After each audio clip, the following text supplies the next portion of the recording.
All right, good day to you. God bless you. Say welcome to the Shepherd's Chapel. Welcome to this family Bible study hour. Guess what? Horses of the Bible. Now, we're going to talk about within this the chariots of God. And perhaps as we move into the lectures, you'll understand why we're going to title it Horses of God.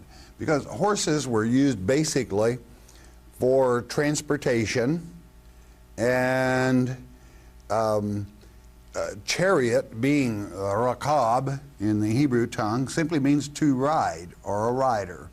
It means you're riding.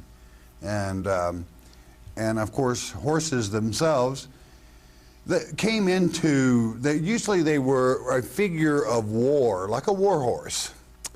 And we're looking at both of them, if we may. So let's talk about when Israel first began to acquire horses. It probably happened in Numbers during Solomon's reign. For Solomon would bring horses or buy horses from Egypt, and basically it was kind of a horse trader. Then he would sell them at a profit, those he didn't want, to the Hittites. So he was a horse trader. But he used horses, and of course we know that they were used before Solomon's time, but as I say, at that time in mass. In the horse itself, as you will picture it, is described in Job chapter 39 along about verse 19, where God was dressing Job down. Haven't you seen the horse? You know, he snorts and his hooves gleam as he tears at the ground and charges and rushes onward. God created many things. So the reason I'm going into this, how do you describe, if a man has never seen anything more high-tech than a chariot, let's say you're riding along and the wheels are turning beside you, how do you describe an event that happens in the book of Ezekiel, chapter 1, which we're going to here in a moment? And poor old Ezekiel had never seen anything fly except a bird.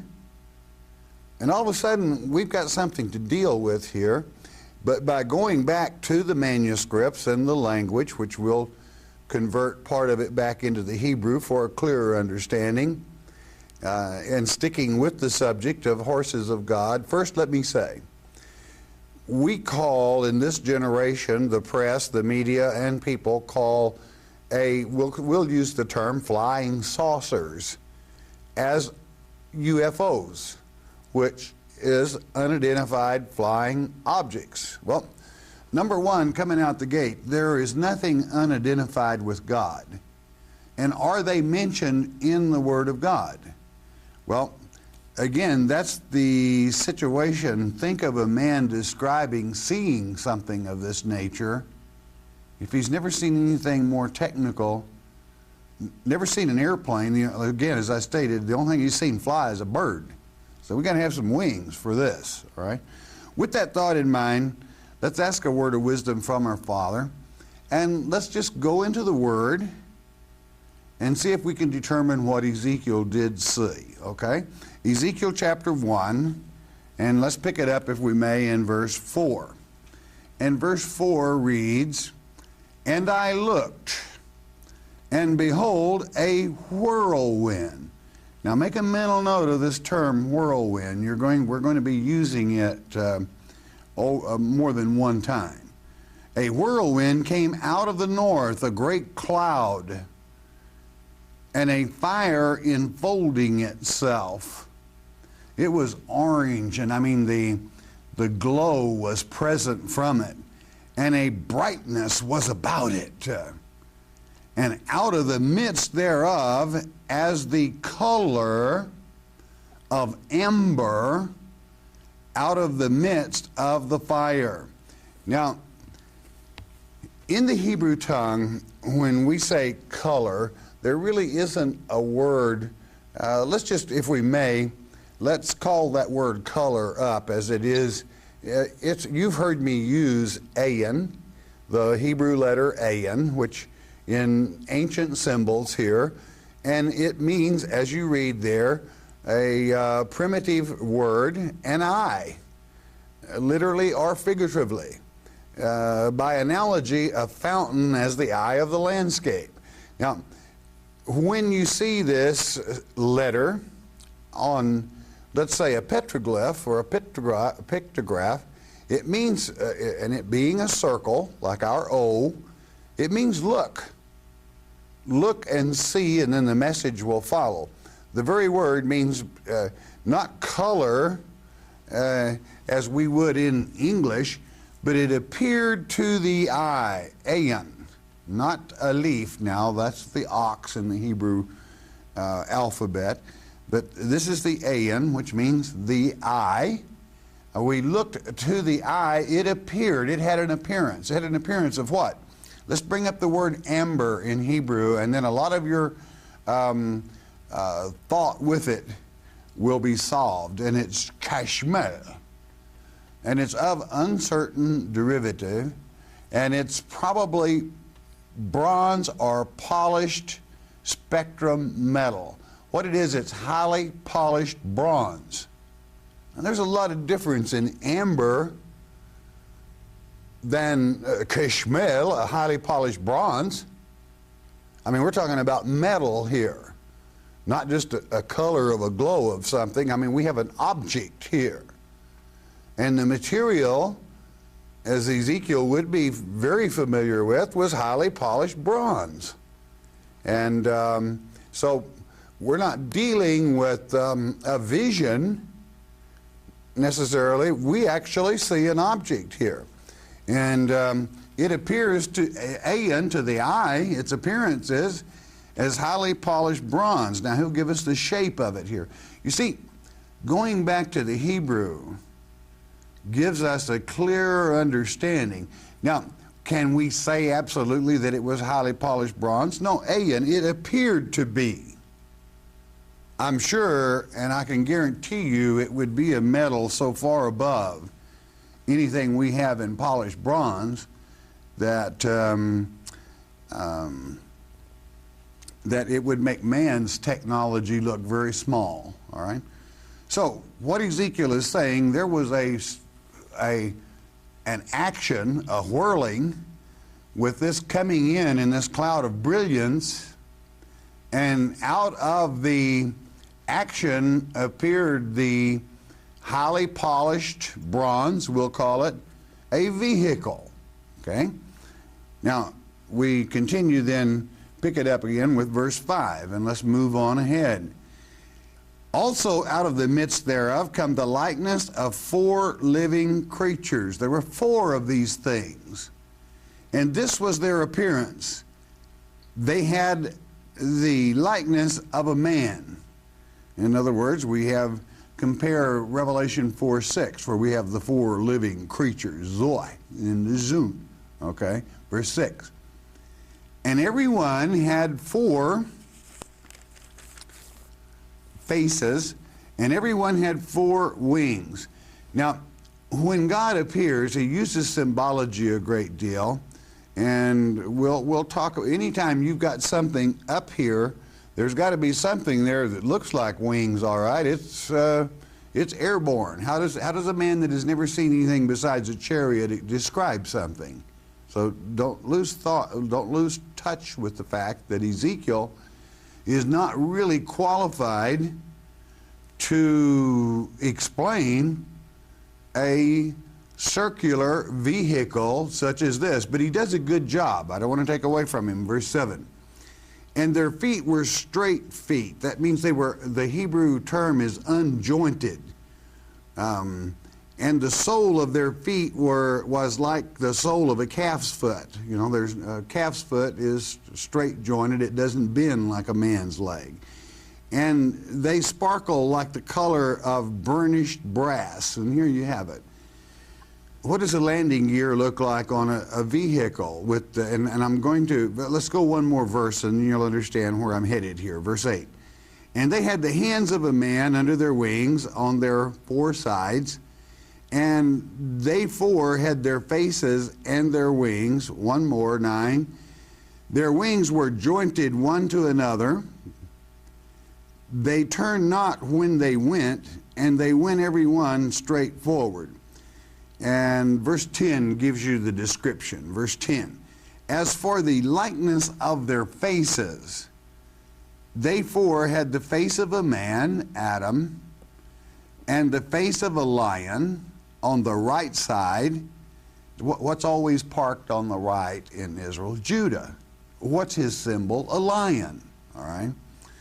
And they four had the face of an ox on the left side, and they four had the face of an eagle. Numbers chapter 2, verses 10, 3, 18, and 25 will explain these things to you. They are symbols of Israel and the position in which they encamped, all right? So understand the symbology and take from that we can tell by looking at this object that certainly it is symbolic, or its message is to Israel. Verse 11. After you go to Numbers chapter 2, you will understand more in depth, a different subject for a different time. 11, thus were their faces, and their wings were stretched upward. 2 wings of every one were joined one to another, and 2 covered their bodies. What's he seeing? Verse 12. And they went every one straight forward, whither the Spirit was to go. What Spirit? Well, the Spirit was heavy there, all right, well enough. They went, and they turned not when they went. And I'm going to explain that to you in a moment. Verse 13. As for the likeness of the living creatures, their appearance was like burning coals of fire, and like the appearance of lamps, and went up and down among the living creatures, and the fire was bright, and out of the fire went forth lightning. Now, he's having a very difficult time describing a method of propulsion that it's like it had a globe over it. And many people today, when they see a so-called UFO, they see this amber, usually two amber globes, all right? Let's call them energy cells. And I'm talking about people that have had a near experience, as we will say that Ezekiel is having here, not to take away from Ezekiel. So understand, there is energy that is an energy other than burning fossil fuel, as man must do to get someone in orbit. Verse 14, and the living creatures ran and returned as the appearance of a flash of lightning. This was quick, it was flashy. And we all know the stories that go with so-called highly polished vehicles and how they can stop and hover and then psh, they're gone, all right? Like lightning. 15. Now, as I beheld the living creatures, behold, one wheel upon the earth by the living creatures with his 4 faces. Saw a wheel there. How does he know a wheel? Well, there's one on a chariot, all right? One right there on a chariot, he's seen a wheel. I mean, it circles. All right, verse 16. The appearance of the wheel and their work was like unto the color of a beryl. This is to say yellow, like the highly polished bronze. And they 4 had one likeness, and their appearance and their work was as it were a wheel in the middle of a wheel. Now we have here, how do you describe a wheel that is just up here by itself? And yet there's another part in the center that seems to be whirling, as he's going to tell us here in a moment. And yet he can see people. Isn't that strange? Well, I wonder how he got to that. Let's see if we can tell from the middle wheel to the outer wheel, all being one wheel. 17.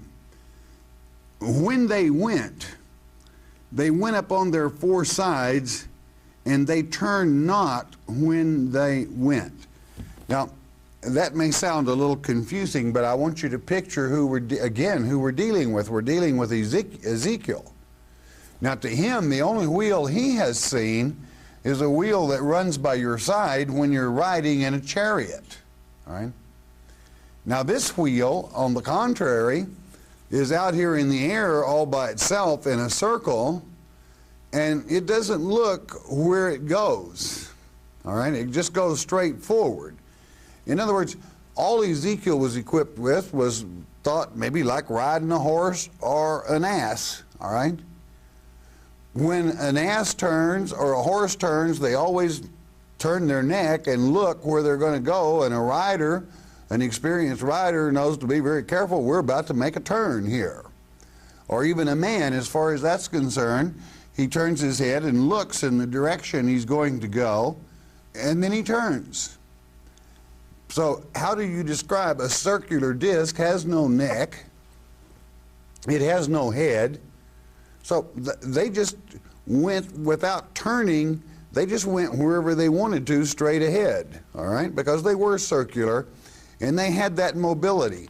I think he did it. When you analyze what Ezekiel had to work with in this description, I think he did a fantastic job. And one that has rode workhorses, that is to say on the range, cow ponies, better said, and so forth, you know exactly what I'm talking about. And that's what Ezekiel is talking about. And he continues describing this. Listen carefully. As for their wings, they were so high that they were dreadful, and their rings were full of eyes round about them four. In other words, in the circle there were portholes, and the rings means the sound was kind of, it was high enough, there was a high-pitched sound that came from this, but he could see these eyes, which, have you ever seen a window in a pressurized capsule? It's usually circular, most often circular, and he can see windows, all right? Verse 19, and when the living creatures went, the wheels went by them. And when the living creatures were lifted up from the earth, the wheels were lifted up. Well, now I want you to know, if you're looking in the window and you're seeing the creatures, or let's say the beings inside the vehicle, if the vehicle went up, they went up. And if the vehicle came down, they came down. Well, if you're in a helicopter, I'll use a helicopter here, probably bad choice, but be that as it may, you can see the pilot in there, and sure enough, you know what? When the helicopter goes up, the pilot's not going to stay on the ground. He's going to go up with it, or he's got bad trouble, all right? So Ezekiel is simply trying to explain what he was seeing, and his terminology you have to take from what he had to work with. Verse 20, whithersoever the Spirit was to go, they went. Thither was their spirit to go, and the wheels were lifted up over against them, for the spirit of the living creature was in the wheels. Now, wherever the wheels went, it went. Well, if an airplane turns, naturally what happens? The passengers don't continue straight ahead. They turn with the airplane. Basically, that's what he's saying.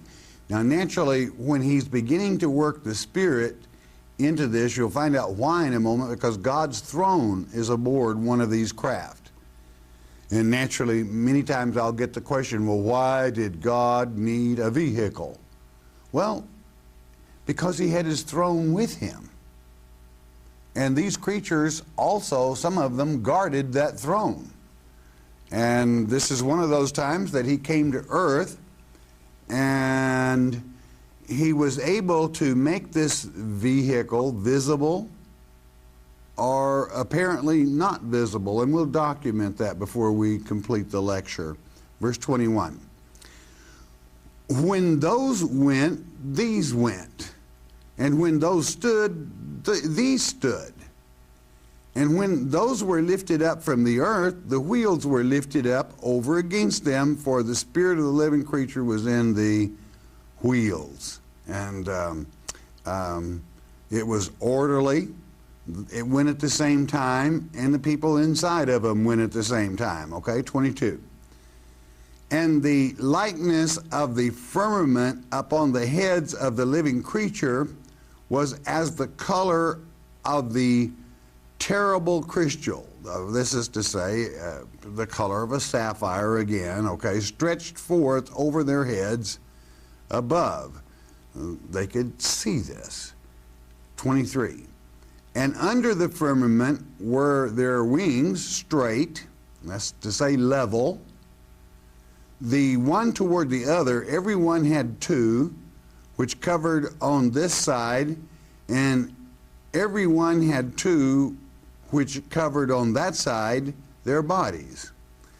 Now, we know that we're talking about something here other than a human, an angelic being, because we are made and we're created in the image of the angels, and we don't have wings, all right? We don't. Verse 24. And when they went, I heard the noise of their wings like the noise of great waters, as the voice of the Almighty, the voice of speech, as the noise of an host. When they stood, they let their wings down. And we could say when they landed, they let their gear down, and they're straight and unjointed. Have you ever seen something like that? Well, we've seen, for example, our men that landed on the moon. You probably have a pretty good description, not really, because it wasn't as circular, and it used a different type fuel than these people used, certainly. But it did have the gear straight-legged down, all right? So Ezekiel had trouble explaining it. Well, again, I think he did a fantastic job. Verse 25. And there was a voice from the firmament, this is to say in the surrounding area of this, that was over their heads when they stood and had let down their wings, their gear. 26. And above the firmament that was over their heads was the likeness of a throne, as the appearance of a sapphire stone, and upon the likeness of the throne was the likeness of the appearance of a man, above upon it. In other words, it looked like a man. Why? Because it was no doubt our Father, all right, on his throne, and he was appearing to Ezekiel. 27. And I saw as the color, ayin, of amber. We've gone into those in the Hebrew. You know what they mean.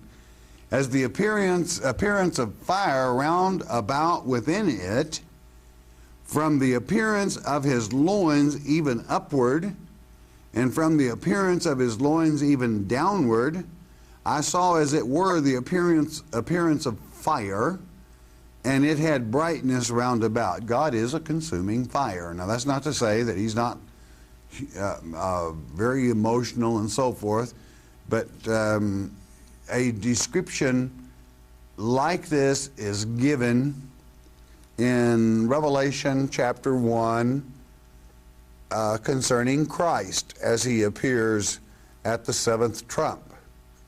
Now, I want to go on, if you don't understand what I'm about to say, because it's only my opinion, number one, I'm not asking you to believe it necessarily, but consider. There are different dimensions. These same vehicles are brought to the dimension in which Ezekiel sees that he can report. But again, I will tell you, there will be some that will appear and then disappear. And if a body be, I'll use the word coated with something whereby the dimension remains the same, but it would be like if you were to have an invisible man and coat him with powder.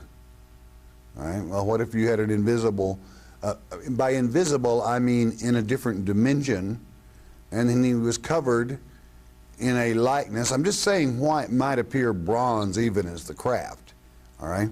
It means purity as well, but we're seeing our Father described, okay? Verse 28. Was that next? Let's go with the next verse, 28. As the appearance of the bow that is in the cloud in the day of rain, so was the appearance of the brightness round about. This was the appearance of the likeness of the glory of the Lord. And when I saw it, I fell upon my face, and I heard a voice of one that spake. And then God speaks to him, the angel of the Lord, and he falls down.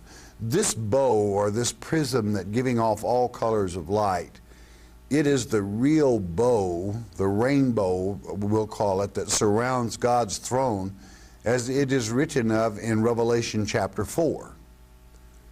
In Revelation chapter 6, we have the Greek word toxon for the bow that Antichrist uses, which is cheap imitation fabric in the Greek tongue.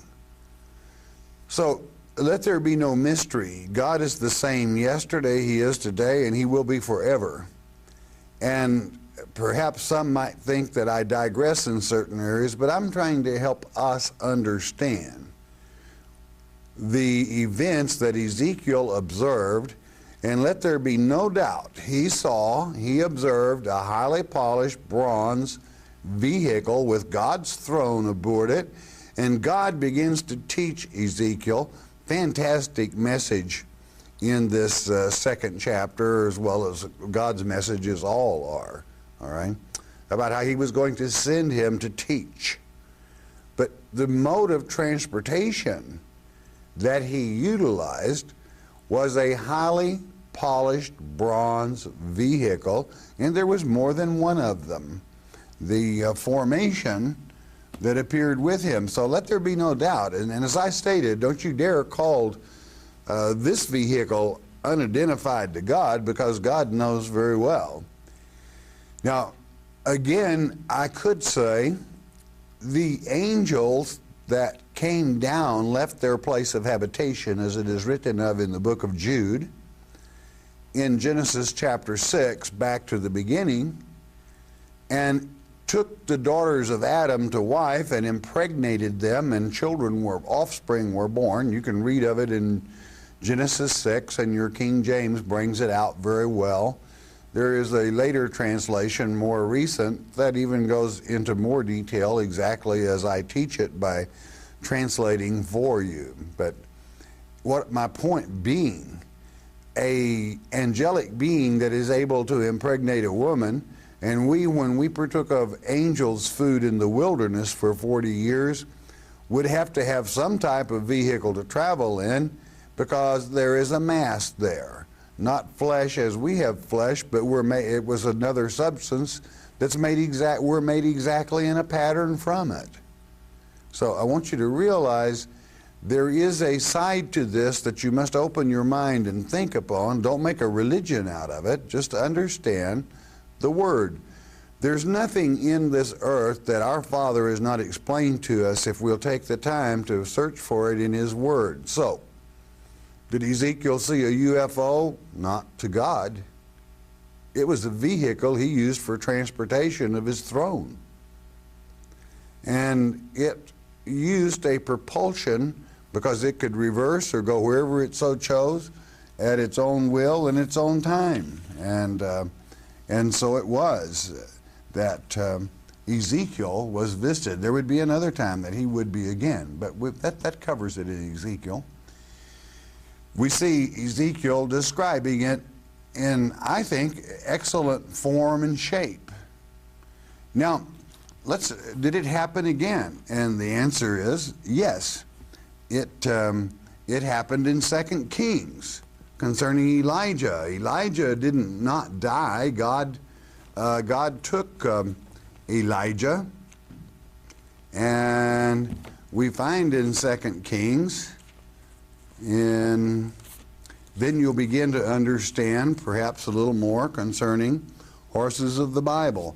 2 Kings chapter 2, that is to say, and verse 11, and it reads, "And it came to pass, as they still went on and talked," this is Elisha and Elijah. Elijah's about to depart, "that behold, there appeared a chariot of fire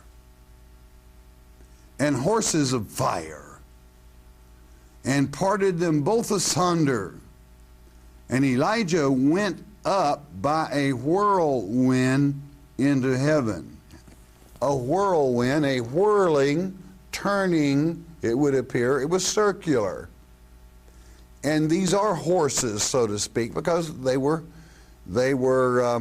likened unto war. And again, it bases back to the chariot. That's why it's called chariot. Chariots were most often used in battle, in war, thus described so. And naturally, Elijah was taken up in a vehicle whereby he was able to survive in that vehicle. Verse 12, "And Elisha," that's to say his protege, "saw it. And he cried, my father, the chariot of Israel and the horsemen thereof. And he saw him no more, and he took hold of his clothes and rent them in two pieces." And of course, Elijah, if you'll remember, had told him, "If you see me leave, then you will find my mantle." And surely the mantle fell away from the vehicle as it departed. So when we begin to see and to understand, then Elijah wasn't the first one this happened to. You'll remember in the book of Genesis, chapter 5, verse 24, and it's backed up in Hebrews chapter 11, verse 5, that Enoch also was taken by the Lord. He was taken in this same wise. So there's no, really, when we analyze the word, there's no great mystery in this. And just one more thought before we close this first section. Go with me to chapter 6, and let's pick it up with verse 15. How does God protect us? How do we know what these chariots, are they there? Do we see them? Are they in a different dimension? Of course they are. I had mentioned that. Verse 15, 2 Kings chapter 6. "Elisha and his servant have climbed up on a ridge, and they're looking over, and they saw so many of the enemy that the servant about sold out," okay? Frightened him. Verse 15. "And when the servant of the man of God, Elisha, was risen early and gone forth, behold, an host compassed the city, both with horses and chariots. And his servant said unto him, Alas, my master, how shall we do?" To modernize that, we would say, what in the world are we going to do? I mean, there are enough enemy out there that there's not a prayer. All right? Not a prayer of a chance. Verse 16.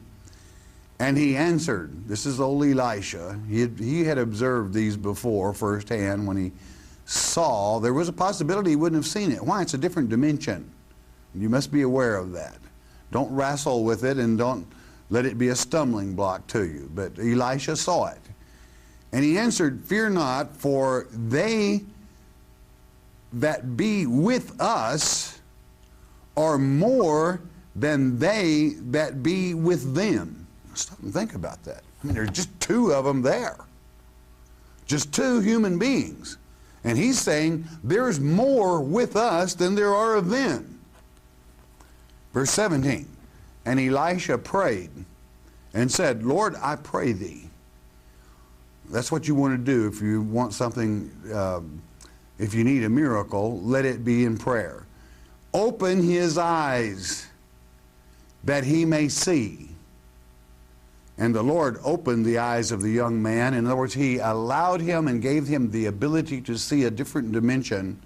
And he saw, and behold, the mountain was full of horses and chariots of fire round about Elisha. In other words, these circular vehicles, there were so many of them around in that valley that certainly there was no worry. Verse 18, and when they came down to him, Elisha prayed unto the Lord and said, smite this people, I pray thee, with blindness. And he smote them with blindness according to the word of Elisha. So when God is ready to help you, though you might feel you're all alone, you must have faith to know that he will never leave thee nor forsake thee. And when we have problems, God is certainly able to handle those problems. And he has warriors to do it. It is very difficult when we begin speaking of dimensions or something there that we're not able to see. Do not let it frighten you, especially if it's of us, that is to say our Father. And if you use your power that God has given you over demonic forces, they will always be for us. If you have that shield up, spiritual shield, I'm speaking spiritually now. But how remarkable when we find that in the Word of God, there it is all the time. And people go around talking about, oh, they saw this circular disc. Well, hey, they've been around since Ezekiel's time. They've been around since Enoch's time. What's new under the sun? Nothing. Now, again, don't make a religion out of this. We're just talking about transportation. Is it a good, bad vehicle, or is it a good or is it a bad vehicle? Well, it's according to who's driving it, just like a car. If you got a nut behind the wheel, it's bad. I mean, he might kill somebody. But if you got a good professional driver behind the wheel, then it's a good car. Right? Going to do good works. So it's just like anything else, nothing new under the sun. So, is that far out? Some might say, well, I trust that you love your Father. That's his MO, his method of operation. It's gone on for a long, long time. And if Ezekiel, who probably gives us the best description of the whirling thing, calling it a whirlwind, that's all he'd ever seen. Did you see that little dust devil go out across the prairie there in Texas, just a whirling? Well, that's what this thing was doing too. So what are we going to call it? A whirlwind. Kind of leaves the appearance. These people had to describe these things. He said there's just a little difference. Ezekiel said it's highly polished bronze. It's a very highly machined metal. It is so machined, it's polished. You see, so read through the eyes of Ezekiel and then update yourself to the 20th century and soon the 21st, and the scales begin to fall away, and you realize, as I forestated, Ezekiel did a fantastic job. Right? Hey, don't miss, we're going to talk about this some more. Don't miss the next lecture. Horses of the Bible, chariots of fire. All right, bless your heart. You listen a moment, won't you please?